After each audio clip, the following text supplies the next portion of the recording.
तो जहाँ तक बात है कार्ल मार्क्स की, तो इसका पॉलिटिकल थॉट भी हमने जानना है। तो कार्ल मार्क्स के बारे में आपको पता ही होगा, he was a German born. Germany के बाद वो बेल्जियम गया, फ्रांस गया, और बिलाकर वो ज़िंदगी के आखिरी दौर में वो इंग्लैंड पहुंचा। इसलिए वहाँ कभी कभार क्वेश्चन आ जाता है कार्ल मार्क्स की फ़िलासफ़ी। तो फ़िलासफ़ी के बारे में उन्होंने ज़्यादा जो जिक्र किया है दैट इज़ जर्मन फ़िलासफ़ी। और जहाँ तक पॉलिटिकल इकोनॉमी की बात है तो वो ब्रिटिश पॉलिटिकल इकोनॉमी है, और जहाँ तक सोशलिज्म की बात है तो वो फ्रेंच सोशलिज्म है। इसके अलावा कार्ल मार्क्स को कंसिडर किया जाता है father of the 20th century communism और father of modern socialism as well.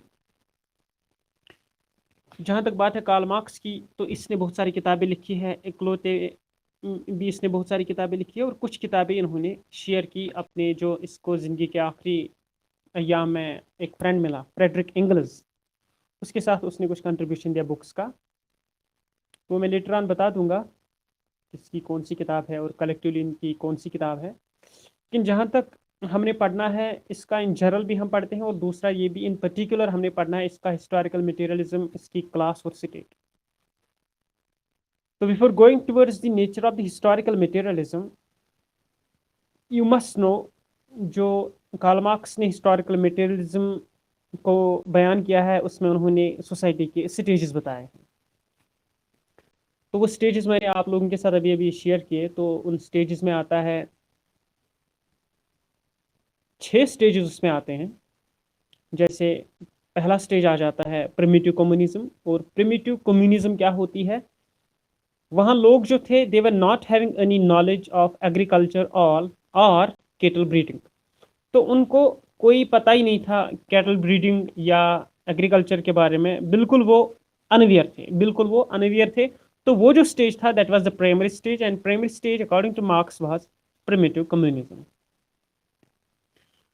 उसके बाद सुपीरियर इन्फीरियर आ गए, तो स्लेवरी का ज़माना आ जाता है। दूसरा स्टेज जो अकॉर्डिंग टू कार्ल मार्क्स है, दूसरा स्टेज जो है वहाँ पर हेव्स वर्सेस हेव नॉट्स होते हैं, या लैंड ओनर्स वर्सेस स्लेव्स होते हैं। तो मास्टर्स और स्लेव्स आ जाते हैं, वो स्लेवरी का ज़माना होता है। उसके बाद आ जाती है फेडरलिज्म, जागीर दराना निज़ाम आ जाता है, landlords and landless peasantry. तो पहला स्टेज प्रिमिटिव कम्युनिज्म है, जब लोगों को कोई इन्फॉर्मेशन नहीं होती है, कुछ अवेयरनेस नहीं होती है एग्रीकल्चर को कैसे बनाया जाए, कैटल ब्रीडिंग या कैटल रियरिंग कैसी की जाए। इसके अलावा जो दूसरा स्टेज है वो आ जाता है स्लेवरी का, जिसमें मास्टर वर्सेस स्लेव होता है, या हैव नॉट्स या लैंड ओनर्स वर्सेस स्लेव्स होते हैं। और जो तीसरा स्टेज आ जाता है यहाँ पर आ जाता है जागीरदाराना निज़ाम, जिसको फेडरलिज्म कहा जाता है, landlords versus landless peasantry. उसके बाद वो स्टेज आता है जिसका डेडली अगेंस्ट कार्ल मार्क्स था, और वो है कैपिटलिज्म। कैपिटलिज्म में भी क्लासेस होते हैं, upper class versus lower class, haves versus have nots, capitalist versus workers. और जो कैपिटलिस्ट है इनको मार्क्सियन टर्मिनोलॉजी में बुर्जुआजी कहा जाता है, और जो वर्कर्स होते हैं उनको प्रोलेटारिएट्स कहा जाता है। तो कैपिटलिज्म फोर्थ स्टेज आ जाता है, जहाँ पर कैपिटलिस्ट वर्सेस वर्कर होता है, या बुर्जुआजी वर्सेस प्रोलेटारिएट होता है। उसके बाद आ जाता है सोशलिज्म। जब रिवोल्यूशन बर्पा हो जाता है तो वहाँ पर डिक्टेटरशिप ऑफ द प्रोलेटारिएट आ जाती है। तो डिक्टेटरशिप ऑफ द प्रोलेटारिएट जो होती है वो होती है socialism according to Karl Marx. उसके बाद वहाँ पर कम्युनिज्म मेंटेन हो जाती है। Communism means common control over the all socio economic and political means, no class struggle, classless society. जब कार्ल मार्क्स बोलता है ना डिक्टेटरशिप ऑफ प्रोलेटारिएट या रिवोल्यूशन जब होता है, तो वो वहाँ पर बोलता है स्टेट विल विदर अवे। वहाँ पर स्टेट विदर अवे हो जाती है, तमाम क्लासेस एक हो जाते हैं, वहाँ कोई अपर और लोअर नजर नहीं आता है। तो जब ये क्लासलेस सोसाइटी बन जाती है, क्लासलेस स्टेट बन जाती है, तो वहाँ पर कोई क्लास स्ट्रगल नहीं होती है, क्योंकि कोई क्लासेस नहीं होते हैं, और वहाँ पर एक ही क्लास होता है, दैट इज प्रोलेटारिएट, दैट इज प्रोलेटारिएट। तो उसके बाद हम आ जाते हैं जो कार्ल मार्क्स ने मेन आइडिया दिया है हिस्टोरिकल मटेरियलिज्म का। तो कार्ल मार्क्स ने जो ये हिस्टोरिकल मटेरियलिज्म दिया है, इन्होंने खुद बारो किया है हेगल से। बहुत सारे आइडियाज इन्होंने हेगल से बारो किए हैं। जैसे हेगल ने वहां पर बोला था what matters eight the end of the day is idea, what matters eight the end of the day is idea. और जहां तक कार्ल मार्क्स की बात है तो कार्ल मार्क्स ने बोला है what matters eight the end of the day is the money, is the material, money और मटेरियल। ये कार्ल मार्क्स की बात है। तो जहां तक हिस्टोरिकल मटेरियलिज्म की बात है, जो हिस्टोरिकल मटेरियलिज्म का कॉन्सेप्ट है, इसने इसकी जो कॉन्सेप्शन है वो बारो की किससे, उन्होंने वो हेगल से बारो की है। और इन्होंने ये कॉन्सेप्शन हेगल से बारो करके अप्लाई की सोशियो इकोनॉमिक और पॉलिटिकल लाइफ में। सोशियो इकोनॉमिक और पॉलिटिकल लाइफ में कार्ल मार्क्स ने ये जो हिस्टोरिकल मटेरियलिज्म है इसको अप्लाई करने की कोशिश की। क्योंकि इसने बता दिया है जो इकोनॉमिक सिस्टम होता है, इकोनॉमिक सिस्टम क्या होता है, it is the system of production and exchange of products. तो इकोनॉमिक सिस्टम जो होता है इसमें आपको प्रोडक्शन करनी है और प्रोडक्शन करने के साथ साथ आपको ये जो प्रोडक्ट्स बनते हैं इनका आपने एक्सचेंज करना पड़ता है, इनका आपने एक्सचेंज करना पड़ता है। और ये जो प्रोसेस होती है system of production and exchange of products, इस जिससे आपका मटेरियल बन जाता है। Eight the end of the day आप हिसाब करते हो कितना हमने कमाया, कितना मुनाफा कमाया या नुकसान मत हुआ। तो at the end of the day material matters. But ये जो प्रोसेस है जिसमें ये कहता है हिस्टोरिकल मटेरियलिज्म, जिसमें इकोनॉमिक सिस्टम में कहता है production and exchange of goods and products, it is a continuous process, it is a regular as well as it is a continuous process. उसके बाद वहां पर आ जाता है हिस्टोरिकल मटेरियलिज्म में, जैसे मैंने बता दिया वहां पर क्लास वारफेयर आ जाता है। एज जब सोसाइटी में क्लासेस होते हैं तो डेफिनेटली वहाँ क्लास वारफेयर होगा, क्लास स्ट्रगल वहाँ पर होगी। फॉर एग्जांपल कार्ल मार्क्स की स्टेट में अगर वहाँ पर दो क्लासेस थे, कैपिटलिस्ट वर्सेस वर्कर्स थे, हेव्स वर्सेस हैव नॉट्स थे, अमीर वर्सेस गरीब थे, रिच वर्सेस पुअर। तो वहाँ पर जो ये अपर क्लास होता है, कैपिटलिस्ट या रिच क्लास, इनका कंट्रोल रहता है इन मीन्स पे, चाहे वो सोशल मीन्स हो, इकोनॉमिक सिस्टम के मीन्स हो या पॉलिटिकल सिस्टम के मीन्स हो। इन जो भी ये सोशल इकोनॉमिक और पॉलिटिकल एरियाज होते हैं इन पे कंट्रोल रहता है कैपिटलिस्ट का। और जो ये वर्कर होता है वो कहीं ना कहीं स्ट्रगल में रहता है अपनी एग्जिस्टेंस के लिए, अपनी एग्जिस्टेंस के लिए वो हमेशा स्ट्रगल करता रहता है, क्योंकि वो डिपेंडेंट रहता है कैपिटलिस्ट पर, वो डिपेंडेंट रहता है कैपिटलिस्ट पर। और ये वारफेयर कंटिन्यूस रहता है। क्यों ये कंटिन्यूस रहता है? क्योंकि खासकर जो ये कार्ल मार्क्स की स्टेट है वहां पर अगर कुछ राइट्स स्नैच हो जाते हैं, वहां पर अगर कुछ राइट्स वायलेट होते थे तो वो सोशो इकोनॉमिक को छोड़ के ज्यादा कौन से राइट्स थे, वो इकोनॉमिक राइट्स थे। फॉर एग्जाम्पल उनके वर्किंग आवर्स कम हुआ करते, वर्किंग आवर्स बहुत ज़्यादा हुआ करते थे, लेजर टाइम बहुत कम हुआ करता था, बीमार भी पड़ जाए तब भी जाना पड़ता था, उनकी ड्रेस फट जाए नहीं मिलती थी तो उनको कंटिन्यूस काम पे जाना पड़ता था। और सबसे बड़ी उनको जो प्रॉब्लम हो जाती थी वो थी जब उनके साथ फिक्स किया हुआ amount for the day labour को जो पेमेंट की जानी थी उसमें से भी कुछ काटना। और कैपिटलिस्ट उसको समझता था it is my profit, it is my profit as well as it is my legitimate right, it is my profit as well as legitimate right. इसको आप देखेंगे सरप्लस वैल्यू में। लेकिन यहाँ पर मेरे कहने का मकसद ये है जो एक क्लास वारफेयर रहती है कार्ल मार्क्स की स्टेट में, ये एक कंटिन्यूस प्रोसेस रहती है। क्योंकि एक क्लास जब एट्रॉसिटी ज़्यादा करता है तो वक्त आ जाता है, जब वो एट्रॉसिटीज खत्म होने का वक्त आ जाता है, जब रिवोल्यूशन वहां पर बर्पा होता है। वो क्यों होता है वो आपने जानना है। डिक्टेटरशिप ऑफ द प्रोलेटारिएट जहां पर होती है, क्योंकि वर्कर्स फैक्ट्रीज के यूनाइट होते हैं, वो कॉल करते हैं स्ट्राइक के लिए, वो ऑर्गेनाइज होते हैं, क्योंकि एट्रॉसिटीज, इकोनॉमिक एट्रॉसिटीज हद से बढ़ जाती है, हद से वो गुजर जाती हैं, तब जाके वो जो वर्कर्स होते हैं वो यूनाइट होते हैं। और कहीं ना कहीं कैपिटलिज्म, जो कैपिटलिस्ट्स होते हैं वो खुद अपनी सेल्फ डिस्ट्रक्शन कराते हैं। क्यों? क्योंकि वो जब वो चाहते हैं कि हमारा मार्केट बड़ा होना चाहिए, तो उनका मार्केट कहाँ से चलेगा जब तक उनके पास लेबरर्स नहीं होंगे। जब उनके पास लेबरर्स आ जाते हैं तो वो लेबरर्स, उनको पता है we are economically being snatched, our rights are being snatched as far as economic rights are concern. तो उनको बड़ी आसानी हो जाती है जब ये वर्कर्स, जब ये कैपिटलिस्ट ज़्यादा से ज़्यादा फैक्ट्रीज तरतीब देते हैं, कंस्ट्रक्ट करते हैं, तो ज़्यादा फैक्ट्रीज में ज़्यादा मजदूर पेशा अफराद इनको चाहिए। और वो जब मजदूरी करने लगते हैं तब उनको आपस में ऑर्गेनाइजेशन जो उनकी होती है वो बड़ी और स्ट्रांग हो जाती है। जब वो स्ट्रांग हो जाती है, बड़ी हो जाती है, तो वक्त आ जाता है जब वो कॉल देते हैं, जब वो स्ट्राइक पे चले जाते हैं। और तब वो वक्त होता है जब रिवोल्यूशन हो जाता है। और वो बिलीव करते हैं revolution will take place not by peaceful means by violence, it will take place by violence. तो क्लास वारफेयर वहां कंटिन्यूस रहता है। क्यों ये क्लास वारफेयर रहता है? क्योंकि ये जो लोअर क्लास है इसकी कहीं एक्सटेंस नहीं होती है और इनको हमेशा एट्रोसिटीज सहने पड़ती है। इसके बाद आ जाती है सरप्लस वैल्यू। ये मैंने आपको बता दिया, जो सरप्लस वैल्यू होता है, द वर्किंग क्लास जो होती है, it is not being paid as much as they produce. जितना ये प्रोड्यूस करते हैं, जितना ये प्रोडक्ट बनाते हैं, इतना उनको पेड नहीं किया जाता है। They are only paid for their very existence, so that they should work and always depend on the capitalists. तो जितना वो प्रोडक्ट बनाते हैं उतना उनको मुआवजा नहीं दिया जाता है, मजदूरी उनको उतनी नहीं मिलती है, और वहां पर क्या हो जाता है, उनको सिर्फ उतना पैसा पे किया जाता है जिससे उनकी एग्जिस्टेंस चलती रहे और वो डिपेंडेंट रहे कैपिटलिस्ट्स पर, वो डिपेंडेंट रहे कैपिटलिस्ट्स पर। क्योंकि ये कैपिटलिस्ट्स यहाँ पर उनको इतना ही क्यों देते हैं?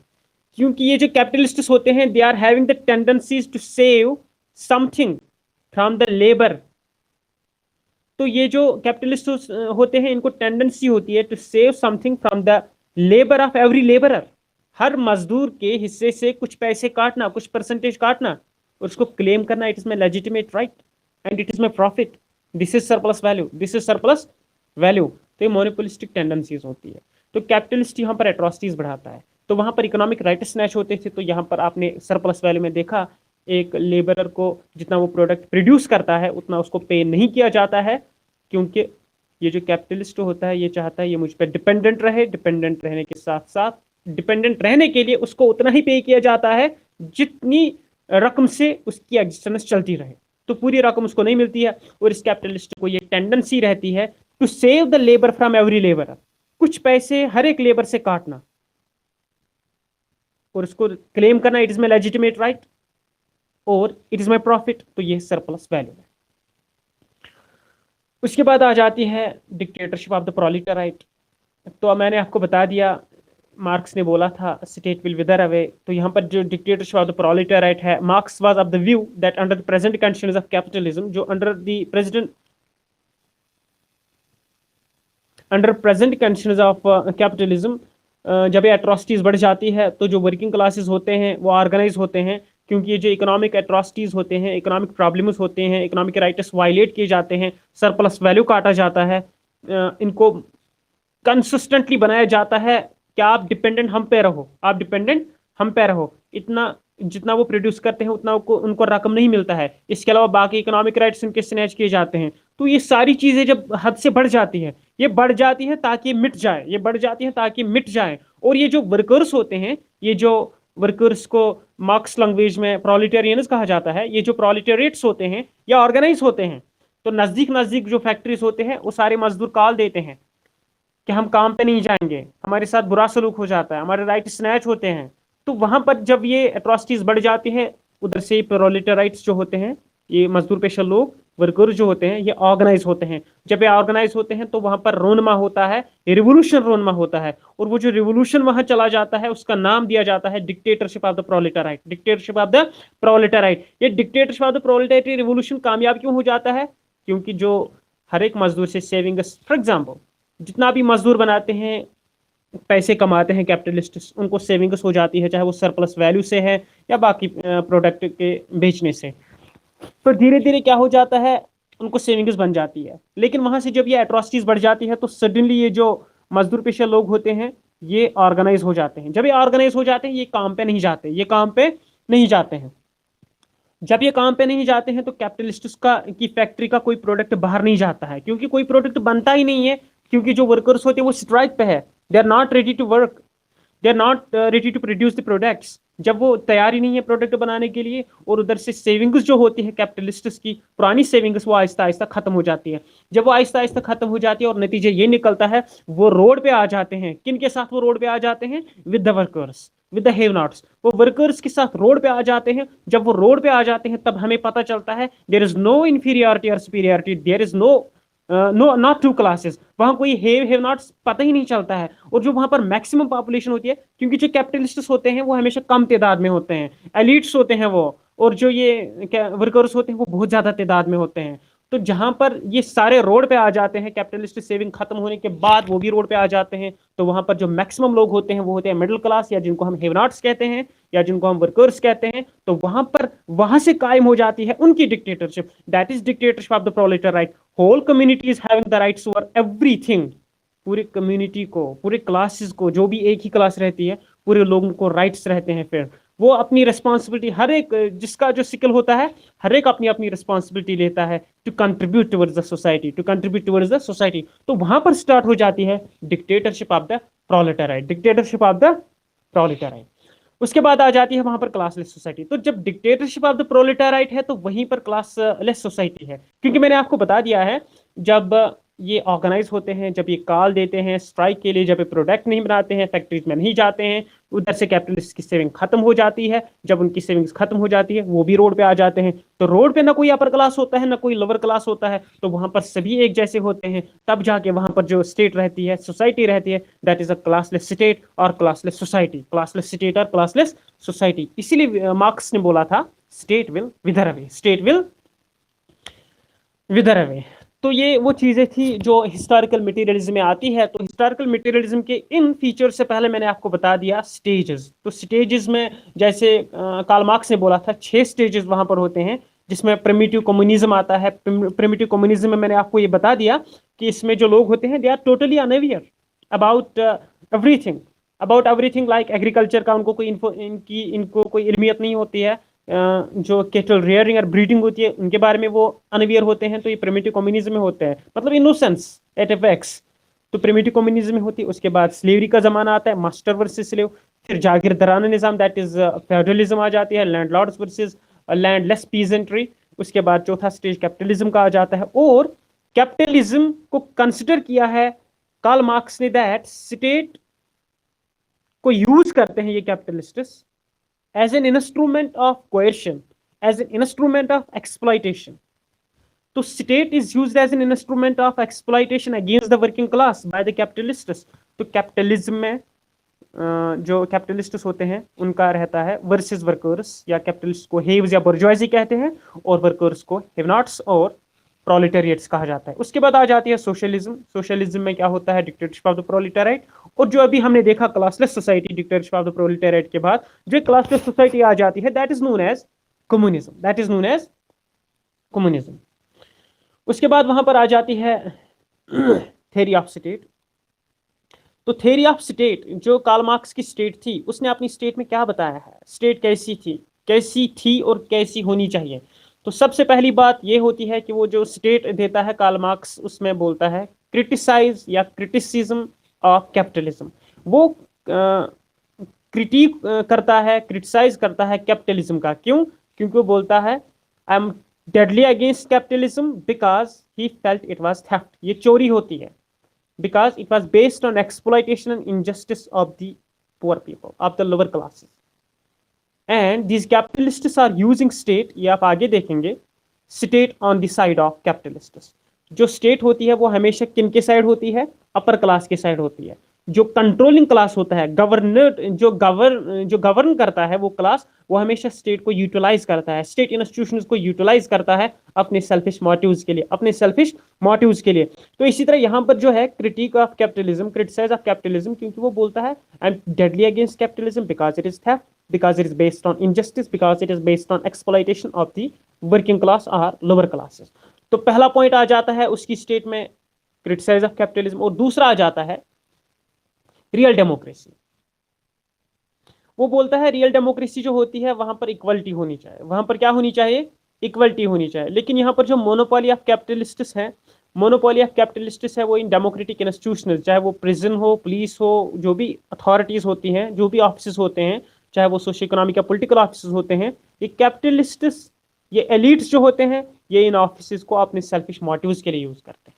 ये अपने सेल्फिश मोटिव्स के लिए इन इंस्टीट्यूशंस को यूज करते हैं, लिहाजा ये रियल डेमोक्रेसी नहीं रहती है। जो रियल डेमोक्रेसी तब आ जाती है जब वहां पर क्लासलेस सोसाइटी होती है, जब वहां पर डिक्टेटरशिप ऑफ द प्रोलेटाराइट होती है। क्यों? क्योंकि वहां पर जो रियल डेमोक्रेसी कायम होती है वो कलेक्टिव इंटरेस्ट्स के लिए बन जाती है। वहां पर किसी का सेल्फिश इंटरेस्ट नहीं रहता है, वहां पर कोई अपर या लोअर क्लास नहीं होता है। तो जब वहां क्लासलेस सोसाइटी बन जाती है तब जाके वहां पर क्या होती है, रियल डेमोक्रेसी कायम हो जाती है। अदरवाइज जो ये रियल डेमोक्रेसी होती थी, रियल डेमोक्रेसी में ये जो कैपिटलिस्ट्स होते थे, एलिट्स होते थे, ये पॉलिटिकल या सोशल एंड इकोनॉमिक इंस्टीट्यूशंस को अपने सेल्फिश मोटिव्स को प्रमोट करने के लिए इस्तेमाल करते थे, और ये अपनी स्टेट को बेस्ड ऑन एक्सप्लॉइटेशन रखते थे, क्योंकि बाकी क्लासेस को जो मेजॉरिटीज में होते थे उनको एक्सप्लॉइट करते थे, क्योंकि कैपिटलिस्ट्स खुद माइनॉरिटीज में थे, एलिट्स थे, बहुत कम तादाद में थे, और ये बाकी जो मेजॉरिटी में लोअर क्लासेस थे उनको हमेशा एक्सप्लॉइट करते थे। तो डेमोक्रेटिक इंस्टीट्यूशंस को ये यूज करते थे as tools of coercion, as tools of exploitation against lower classes, against majority of the population. तो ये रियल डेमोक्रेसी कब कायम होगी, जब वहां डिक्टेटरशिप ऑफ द प्रोलेटेरिएट होगी, और जब वहां पर क्लासलेस स्टेट और क्लासलेस सोसाइटी होगी। इसके अलावा उन्होंने ये भी बता दिया है स्टेट में, स्टेट जो होती है it is always on the side of capitalist, state is always on the side of capitalist. For example he repudiated that state existed for the sake of good life and it was a natural organization। Karl Marx ने बता दिया है ये natural organisation है, लेकिन ये जो national organisation state है इसको ये जो एलिट्स या कैपिटलिस्ट्स कंट्रोल करते हैं, ये क्या करते हैं, वो इसको एक एजेंसी, एक इंस्ट्रूमेंट, एक टूल की तरह यूज करते हैं in exploiting the poor, in coercing the poor, in snatching the rights of the poor for their selfish motives। तो state is always on the side of capitalists, state is always on the side of capitalists। तो वो marks ने बता दिया है। इसके बाद वो बताता है प्रोलेटेरियन रिवोल्यूशन। ये प्रोलेटेरियन रिवोल्यूशन जैसे मैंने बता दिया डिक्टेटरशिप ऑफ द प्रोलेटारिएट। तो मार्क्सिज्म जब हम पढ़ते हैं, कोई भी टॉपिक हम यहाँ पर पढ़ते हैं, तो इसमें ज्यादा रिपीटेटिव होता है, खासकर ये terms classless society, dictatorship of the proletariat और सरप्लस वैल्यू, ये वो चीजें हैं जो यहाँ पर रिपीटेटिव है। तो वहां पर वो बताता है स्टेट में प्रोलेटेरियन रिवोल्यूशन होगा। ये प्रोलेटेरियन रिवोल्यूशन कब होता है, क्योंकि one class, there is always transformation, one class will be replaced by another class. ये एंशियंट टाइम से चलता आया है और आज भी चल रहा है।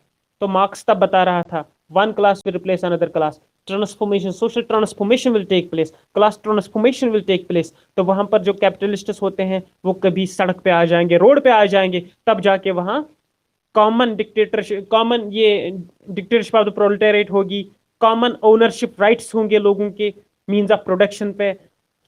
तो हर एक अपने स्किल के तौर पर अपनी अपनी रिस्पॉन्सिबिलिटी लोग लेंगे। तो ये वो चीजें हैं जब वहां पर प्रोलेटेरियन रिवोल्यूशन होगा। और ये प्रोलेटेरियन रिवोल्यूशन वहां जब होगा तो वहां पर ये दो स्टेजेस होंगे जो बड़े इंपॉर्टेंट होंगे इस प्रोलेटेरियन रिवोल्यूशन को कायम और दायम रखने में। One is social control of means of production. जो मींस ऑफ प्रोडक्शन होंगे उन पे किनका कंट्रोल रहेगा, उन पे ज्यादा आम लोगों का, मतलब पूरी सोसाइटी का कंट्रोल वहां पर रहेगा, क्योंकि वहां कोई अपर और लोअर क्लास नहीं होगा।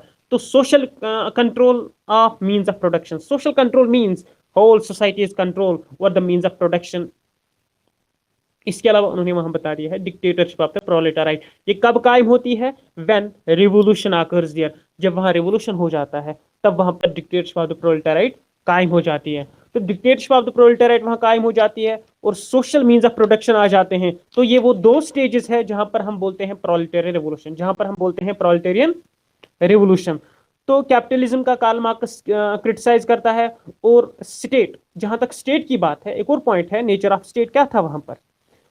तो कार्ल मार्क्स, जैसे मैंने आपको बता दिया, state is always on the side of capitalists. जब हम क्रिटिसाइज करते हैं कैपिटलिज्म का, तो कैपिटलिज्म में हम बोलते हैं capitalists are always using the state as an instrument in exploiting the others. तो एक तो स्टेट को वो यूज कर रहे हैं बाकियों का एक्सप्लॉइट करने के लिए, दूसरा स्टेट के तमाम इंस्टीट्यूशन जो होते हैं वो उनके कंट्रोल में होते हैं।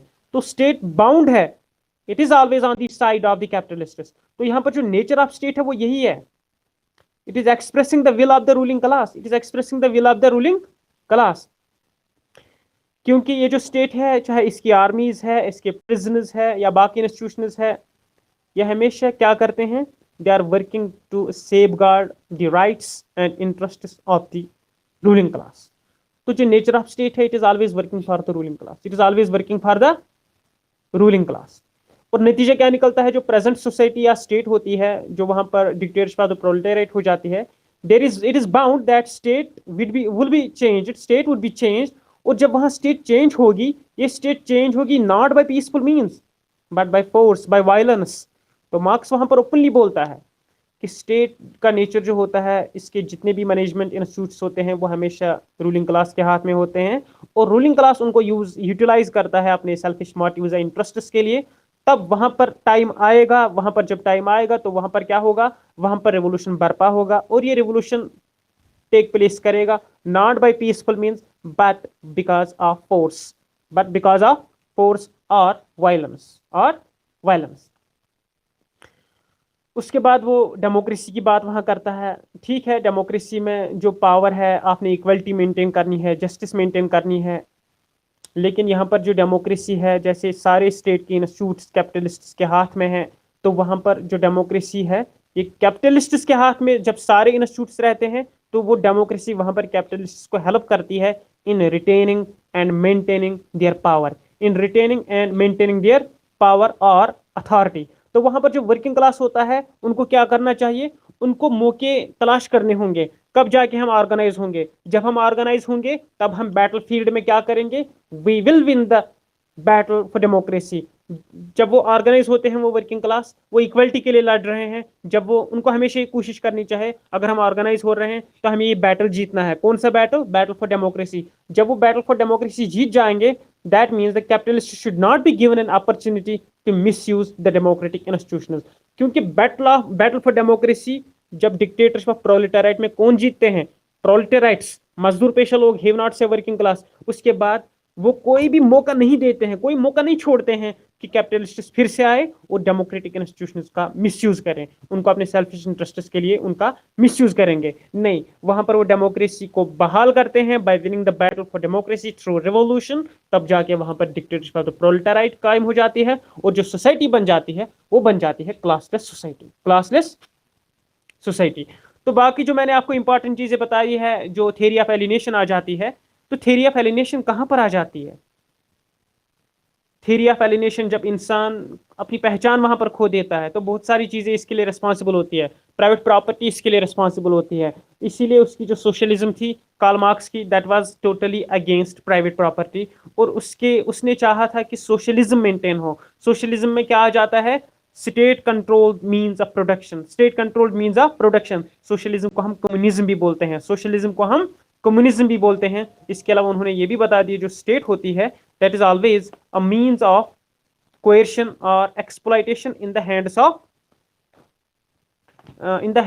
ruling class, in the hands of ruling class। तो इसके बाद इसके जो क्लास स्ट्रगल है, कार्ल मार्क्स की व्यू क्या है क्लास पर या डेमोक्रेसी पे, वो हम देखेंगे।